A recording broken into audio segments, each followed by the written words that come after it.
Hey, it's Alex Gonzalez, your host for this episode of the Limelight podcast. We're discussing audience targeting, and we'll look at that through the lens of a familiar platform called Meta, previously known as Facebook. We'll be also featuring a new guest on our show today, so stay tuned as we meet Lauren Brewer, who's one of our marketing specialists at DLM. Hi, I'm Julia Backus, but you can call me Jules. I'm a marketing specialist here at DLM, but my real specialty is public relations.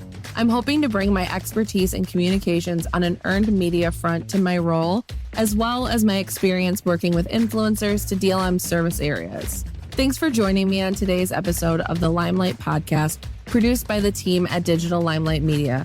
Each episode, we bring our team's training and expertise to you to help your practice get better and more successful with easy-to-implement tips and best practices.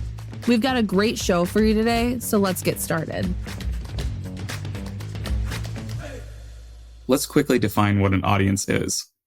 Audiences are a segmented group of users that match a specific set of variables offered to marketers as a means to communicate more specific messages to said audiences.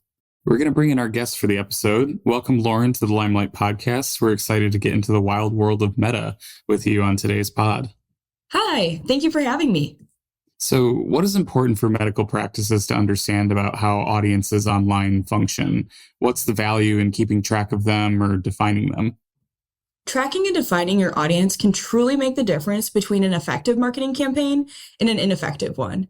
If I created an amazing campaign for a mommy makeovers and then chose to market that campaign to men aged 18 to 26, I probably won't see a very good conversion rate because the target audience for that campaign does not match the messaging. Knowing your audience and their specific traits, such as gender, age, location, and even their hobbies, will help you to create the most effective campaigns that generate those conversions.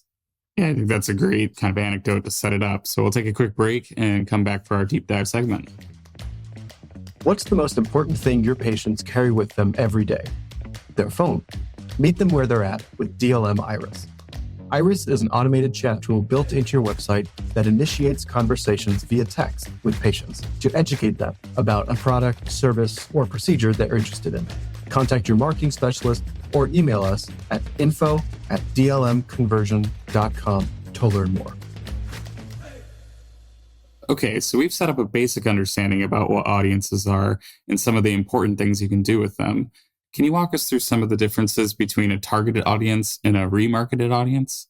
Typically, a targeting audience is when you're going to go in and you're going to target specific traits. You're going to target maybe their gender, maybe their age, their location, the device that they're using. And we're going to try and get a new audience to interact with our brand. We want to have people that maybe don't know who we are, and we want to market to them to get them to know who we are and hopefully convert with us, become a lead, book an appointment, things like that. With remarketing, we choose to market to people that may already know who we are or have already seen our ads and or interacted with them. So we want to reintroduce them to who we are and maybe get their attention again so that this time they will convert. Let's play out a hypothetical. I'm a medical practice that offers LASIK and I want to build better awareness about my practice in, let's say, Florida as a location. So what are some ways I can use audiences to grow my practice? There's a few different ways you can use audiences. One way, going back to our previous question, is remarketing. We can see the analytics for the marketing campaigns that we have already done, and we can use what we know and what we have learned from those campaigns to remarket and retarget the people who have already seen our ads to maybe get them a second time. We can change what hasn't worked, and we can again use what has worked to get those people in and get a conversion across.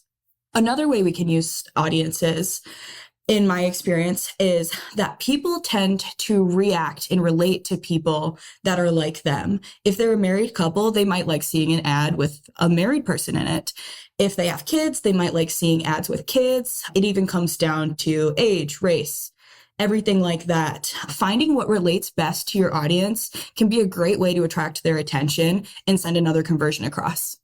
There's a lot of discussion around cookies, trackers on websites. What's an important note for practices to have about understanding audiences with all that change and turbulence in the space? My number one recommendation is to keep up to date with your marketing firm. Here at DLM, we're in the process of studying more and more about the upcoming changes to data tracking and how those audiences will be captured across the platform. Yeah, and to back that up, I know one thing that we may do a podcast on in the future is Google Analytics 4 and a lot of the shift with the Apple privacy that stemmed from that. So yeah, we'd love to do a topic on that. I'm sort of speaking that into existence.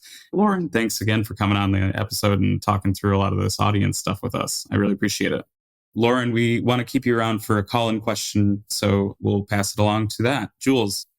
Hey, Limelight podcast. I'm calling in to ask this question about audiences. Does this kind of tracking extend to video as well? Great question. It absolutely does. Different platforms such as TikTok and YouTube, and even different social media platforms such as Instagram, have tools to help you see the breakdown of your audience. You can see their age breakdowns, you can see their gender, location, different things like that. And all those factors can come together and really help you know your audience. Knowing the breakdown of your audience can help you convey the most effective messaging to really get your target across, whether that's conversions, whether that's brand awareness. Thank you so much for having me on the pod today. That was a great question. Thank you, Lauren. And thank you, everyone, to listening to our podcast about audience targeting. We'll be back with another episode soon. Stay tuned. From all of us here at DLM, thank you for listening to the Limelight podcast. We hope you enjoyed it as much as we enjoyed putting it together.